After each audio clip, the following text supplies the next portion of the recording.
17 अप्रैल 2025। मीठे बच्चे, यह रूहानी हॉस्पिटल तुम्हें आधा कल्प के लिए एवर हेल्दी बनाने वाली है। यहाँ तुम देही अभिमानी होकर बैठो। प्रश्न: धंधा आदि करते भी कौन सा डायरेक्शन बुद्धि में याद रहना चाहिए? उत्तर: बाप का डायरेक्शन है। तुम किसी साकार व आकार को याद नहीं करो। एक बाप की याद रहे तो विकर्म विनाश हो। इसमें कोई ये नहीं कह सकता कि फुर्सत नहीं। सब कुछ करते भी याद में रह सकते हो। ओम शांति।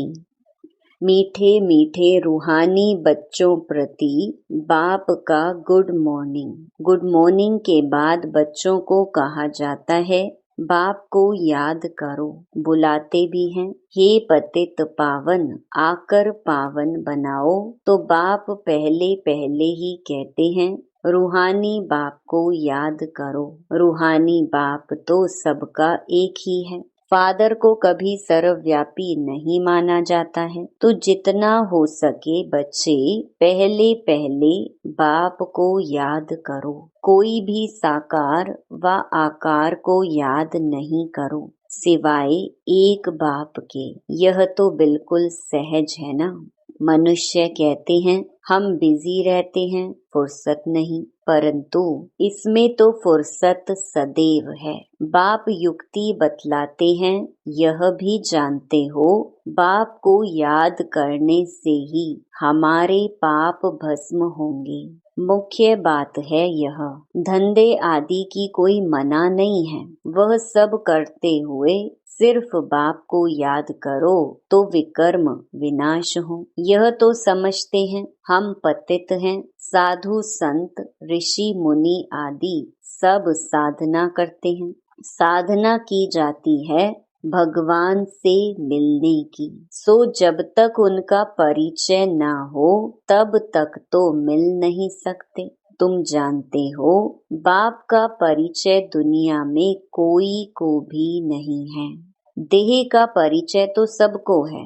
बड़ी चीज का परिचय झट हो जाता है। आत्मा का परिचय तो जब बाप आए तब समझाए। आत्मा और शरीर दो चीजें हैं। आत्मा एक स्टार है और बहुत सूक्ष्म है। उनको कोई देख नहीं सकते। तो यहाँ जब आकर बैठते हैं तो देही अभिमानी होकर बैठना है।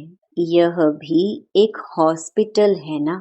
आधा कल्प के लिए एवर हेल्दी होने की। आत्मा तो है अविनाशी, कभी विनाश नहीं होती। आत्मा का ही सारा पार्ट है। आत्मा कहती है मैं कभी विनाश को नहीं पाती हूँ। इतनी सब आत्माएं अविनाशी हैं। शरीर है विनाशी। अब तुम्हारी बुद्धि में यह बैठा हुआ है कि हम आत्मा अविनाशी हैं। हम 84 जन्म लेते हैं। यह ड्रामा है। इसमें धर्म स्थापक कौन कौन कब आते हैं, कितने जन्म लेते होंगे, यह तो जानते हो। 84 जन्म जो गाए जाते हैं जरूर किसी एक धर्म के होंगे। सभी के तो हो ना सके। सब धर्म इकट्ठे तो आते नहीं। हम दूसरों का हिसाब क्यों बैठ निकालें। जानते हैं फलाने फलाने समय पर धर्म स्थापन करने आते हैं। उनकी फिर वृद्धि होती है। सब सतो प्रधान से तमो प्रधान तो होने ही हैं। दुनिया जब तमो प्रधान होती है तब फिर बाप आकर सतो प्रधान सतयुग बनाते हैं। अभी तुम बच्चे जानते हो हम भारतवासी ही फिर नई दुनिया में आकर राज्य करेंगे और कोई धर्म नहीं होगा। तुम बच्चों में भी जिनको ऊंच मर्तबा लेना है वह जास्ती याद में रहने का पुरुषार्थ करते हैं और समाचार भी लिखते हैं कि बाबा हम इतना समय याद में रहता हूँ। कई तो पूरा समाचार लज्जा के मारे देते नहीं। समझते हैं बाबा क्या कहेंगे, परंतु मालूम तो पड़ता है ना। स्कूल में टीचर स्टूडेंट्स को कहेंगे ना कि तुम अगर पढ़ेंगे नहीं तो फेल हो जाएंगे। लौकिक माँ बाप भी बच्चे की पढ़ाई से समझ जाते हैं यह तो बहुत बड़ा स्कूल है, यहाँ तो नंबर वार बिठाया नहीं जाता है, बुद्धि से समझा जाता है, नंबर वार तो होते ही है ना। अब बाबा अच्छे अच्छे बच्चों को कहाँ भेज देते हैं, वह फिर चले जाते हैं तो दूसरे लिखते हैं हमको महारथी चाहिए, तो जरूर समझते हैं वह हमसे होशियार नामी ग्रामी है। नंबर वार तो होते हैं ना। प्रदर्शनी में भी अनेक प्रकार के आते हैं तो गाइड्स भी खड़े रहने चाहिए जांच करने के लिए।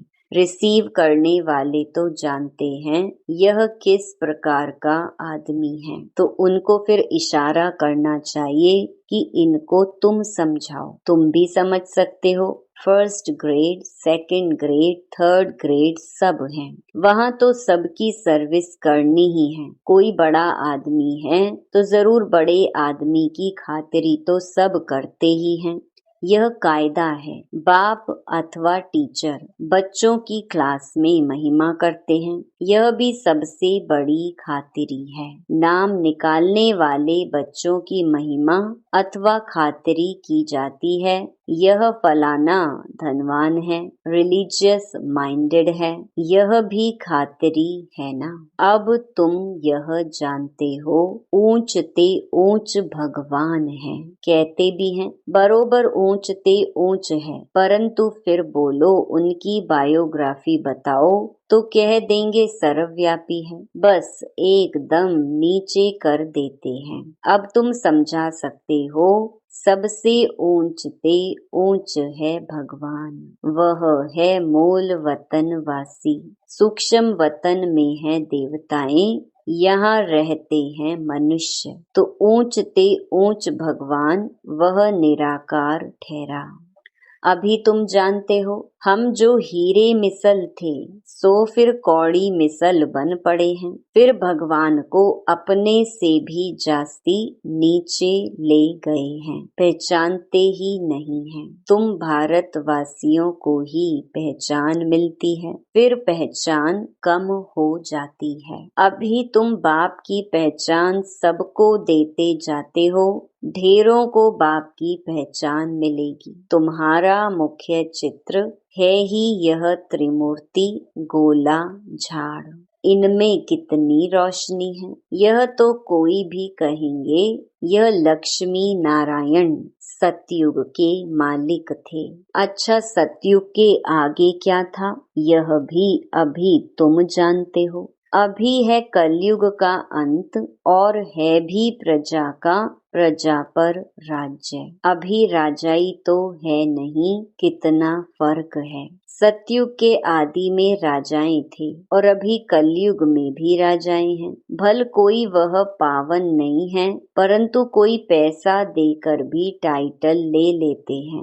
महाराजा तो कोई है नहीं, टाइटल खरीद कर लेते हैं। जैसे पटियाला का महाराजा, जोधपुर बीकानेर का महाराजा, नाम तो लेते हैं ना, ये नाम अविनाशी चला आता है। पहले पवित्र महाराजाएं थे, अभी हैं अपवित्र। राजा महाराजा अक्षर चला आता है। इन लक्ष्मी नारायण के लिए कहेंगे यह सतयुग के मालिक थे। किसने राज्य लिया अभी तुम जानते हो। राजाई की स्थापना कैसे होती है। बाप कहते हैं मैं तुमको अभी पढ़ाता हूँ 21 जन्मों के लिए। वह तो पढ़कर इस जन्म में ही बैरिस्टर आदि बनते हैं। तुम अभी पढ़कर भविष्य महाराजा महारानी बनते हो। ड्रामा प्लान अनुसार नई दुनिया की स्थापना हो रही है। अभी है पुरानी दुनिया।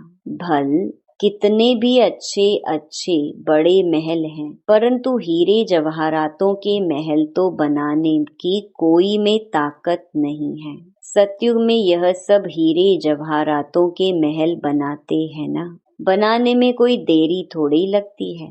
यहाँ भी अर्थक्वेक आदि होती हैं तो बहुत कारीगर लगा देते हैं। 1-2 वर्ष में सारा शहर खड़ा कर देते हैं। नई दिल्ली बनाने में करके 8-10 वर्ष लगे, परंतु यहाँ के लेबर और वहाँ के लेबर्स में तो फर्क रहता है ना। आजकल तो नई नई इन्वेंशन भी निकालते रहते हैं। मकान बनाने की साइंस का भी जोर है। सब कुछ तैयार मिलता है, झट फ्लैट तैयार, बहुत जल्दी जल्दी बनते हैं। तो यह सब वहाँ काम में तो आते हैं ना। यह सब साथ चलने हैं। संस्कार तो रहते हैं ना। यह साइंस के संस्कार भी चलेंगे। तो अब बाप बच्चों को समझाते रहते हैं, पावन बनना है तो बाप को याद करो।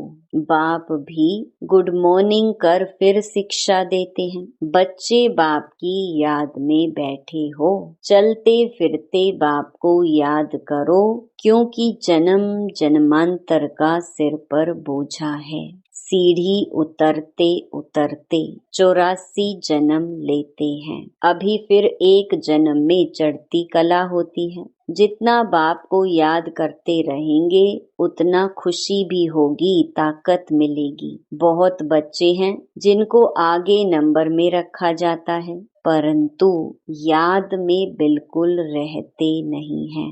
भल ज्ञान में तीखे हैं, परंतु याद की यात्रा है नहीं। बाप तो बच्चों की महिमा करते हैं। यह भी नंबर 1 में है तो जरूर मेहनत भी करते होंगे ना। तुम हमेशा समझो कि शिव बाबा समझाते हैं तो बुद्धि योग वहाँ लगा रहेगा। यह भी सीखता तो होगा ना। फिर भी कहते हैं बाबा को याद करो। किसको भी समझाने के लिए चित्र है। भगवान कहा ही जाता है निराकार को। वह आकर शरीर धारण करते हैं। एक भगवान के बच्चे सब आत्माएं भाई भाई हैं। अभी इस शरीर में विराजमान हैं। सभी अकाल मूरत हैं। यह अकाल मूरत आत्मा का तख्त है। अकाल तख्त और कोई खास चीज नहीं है। यह तख्त है अकाल मूरत का। भ्रकुटी के बीच में आत्मा विराजमान होती है। इसको कहा जाता है अकाल तख्त। अकाल तख्त अकाल मूरत का। आत्माएं सब अकाल हैं। कितनी अति सूक्ष्म हैं। बाप तो है निराकार। वह अपना तख्त कहाँ से लाए? बाप कहते हैं मेरा भी यह तख्त है। मैं आकर इस तख्त का लोन लेता हूँ। ब्रह्मा के साधारण बूढ़े तन में अकाल तख्त पर आकर बैठता हूँ। अभी तुम जान गए हो सब आत्माओं का यह तख्त है। मनुष्यों की ही बात की जाती है, जानवरों की तो बात नहीं। पहले जो मनुष्य जानवर से भी बदतर हो गए हैं वह तो सुधरे। कोई जानवर की बात पूछे, बोलो पहले अपना तो सुधार करो। सतयुग में तो जानवर भी बड़े अच्छे फर्स्ट क्लास होंगे। किचड़ा आदि कुछ भी नहीं होगा। किंग के महल में कबूतर आदि का किचड़ा हो तो दंड डाल दें, जरा भी किचड़ा नहीं। वहाँ बड़ी खबरदारी रहती है, पहरे पर रहते हैं। कभी कोई जानवर आदि अंदर घुस ना सके। बड़ी सफाई रहती है। लक्ष्मी नारायण के मंदिर में भी कितनी सफाई रहती है। शंकर पार्वती के मंदिर में कबूतर भी दिखाते हैं तो जरूर मंदिर को भी खराब करते होंगे। शास्त्रों में तो बहुत दंत कथाएं लिख दी हैं। अभी बाप बच्चों को समझाते हैं, उनमें भी थोड़े हैं जो धारणा कर सकते हैं, बाकी तो कुछ नहीं समझते। बाप बच्चों को कितना प्यार से समझाते हैं, बच्चे बहुत बहुत मीठे बनो। मुख से सदैव रतन निकलते रहे, तुम हो रूप बसंत। तुम्हारे मुख से पत्थर नहीं निकलने चाहिए। आत्मा की ही महिमा होती है। आत्मा कहती है मैं प्रेसिडेंट हूँ, फलाना हूँ, मेरे शरीर का नाम यह है। अच्छा, आत्माएं किसके बच्चे हैं? एक परमात्मा के। तो जरूर उनसे वर्षा मिलता होगा। वह फिर सर्वव्यापी कैसे हो सकता है? तुम समझते हो हम भी पहले कुछ नहीं जानते थे, अभी कितनी बुद्धि खुली है। तुम कोई भी मंदिर में जाएंगे, समझेंगे यह तो सब झूठे चित्र हैं। 10 भुजाओं वाला, हाथी की सूंड वाला कोई चित्र होता है क्या? ये सब है भक्ति मार्ग की सामग्री। वास्तव में भक्ति होनी चाहिए एक शिव बाबा की, जो सबका सद्गति दाता है। तुम्हारी बुद्धि में है ये लक्ष्मी नारायण भी 84 जन्म लेते हैं, फिर ऊंचते ऊंच बाप ही आकर सबको सद्गति देते हैं। उनसे बड़ा कोई है नहीं। यह ज्ञान की बातें तुम्हारे में भी नंबरवार धारण कर सकते हैं। धारणा नहीं कर सकते तो बाकी क्या काम के रहे। कई तो अंधों की लाठी बनने के बदले अंधे बन जाते हैं। गऊ जो दूध नहीं देती तो उसे पिंजरपुर में रखते हैं। यह भी ज्ञान का दूध नहीं दे सकते हैं। बहुत हैं जो कुछ पुरुषार्थ नहीं करते, समझते नहीं कि हम कुछ तो किसका कल्याण करें। अपनी तकदीर का ख्याल ही नहीं रहता है। बस जो कुछ मिला सो अच्छा, तो बाप कहेंगे इनकी तकदीर में नहीं है। अपनी सद्गति करने का पुरुषार्थ तो करना चाहिए। देही अभिमानी बनना है। बाप कितना ऊंच ते ऊंच है, और आते देखो कैसे पतित दुनिया पतित शरीर में है। उनको बुलाते ही पतित दुनिया में है। जब रावण बिल्कुल ही भ्रष्ट कर देते हैं, तब बाप आकर श्रेष्ठ बनाते हैं। जो अच्छा पुरुषार्थ करते हैं वह राजा रानी बन जाते हैं। जो पुरुषार्थ नहीं करते वह गरीब बन जाते हैं। तकदीर में नहीं है तो तदबीर कर नहीं सकते। कोई तो बहुत अच्छी तकदीर बना लेते हैं। हर एक अपने को देख सकते हैं कि हम क्या सर्विस करते हैं। अच्छा, मीठे मीठे सिकी लधे बच्चों प्रति माता पिता बाप दादा का याद प्यार और गुड मॉर्निंग। रूहानी बाप की रूहानी बच्चों को नमस्ते। धारणा के लिए मुख्य सार। पहला, रूप बसंत बन मुख से सदैव रतन निकालने हैं। बहुत बहुत मीठा बनना है। कभी भी पत्थर कटु वचन नहीं निकालना है। दूसरा, ज्ञान और योग में तीखा बन अपना और दूसरों का कल्याण करना है। अपनी ऊंच तकदीर बनाने का पुरुषार्थ करना है। अंधों की लाठी बनना है। वरदान, त्रिस्मृति स्वरूप का तिलक धारण करने वाले संपूर्ण विजयी भव। स्वयं की स्मृति, बाप की स्मृति और ड्रामा के नॉलेज की स्मृति, इन्हीं 3 स्मृतियों में सारे ज्ञान का विस्तार समाया हुआ है। नॉलेज के वृक्ष की यह 3 स्मृतियां हैं। जैसे वृक्ष का पहले बीज होता है, उस बीज द्वारा 2 पत्ते निकलते हैं, फिर वृक्ष का विस्तार होता है। ऐसे मुख्य है बीज बाप की स्मृति, फिर 2 पत्ते अर्थात आत्मा और ड्रामा की सारी नॉलेज। इन 3 स्मृतियों को धारण करने वाले स्मृति भव व संपूर्ण विजयी भव के वरदानी बन जाते हैं। स्लोगन, प्राप्तियों को सदा सामने रखो तो कमजोरियां सहज समाप्त हो जाएंगी। अव्यक्त इशारे, कंबाइंड रूप की स्मृति से सदा विजयी बनो। संगम युग पर ब्रह्मा कुमार कुमारी अकेले नहीं हो सकते। सिर्फ बाप के साथ का अनुभव, कंबाइंडपन का अनुभव इमर्ज करो। ऐसे नहीं कि बाप तो है ही मेरा, साथ है ही नहीं। साथ का प्रैक्टिकल अनुभव इमर्ज हो तो यह माया का वार नहीं होगा। माया हार खा लेगी। घबराओ नहीं, क्या हो गया। हिम्मत रखो, बाप के साथ को स्मृति में रखो तो विजय आपका जन्म सिद्ध अधिकार है। अच्छा, ओम शांति।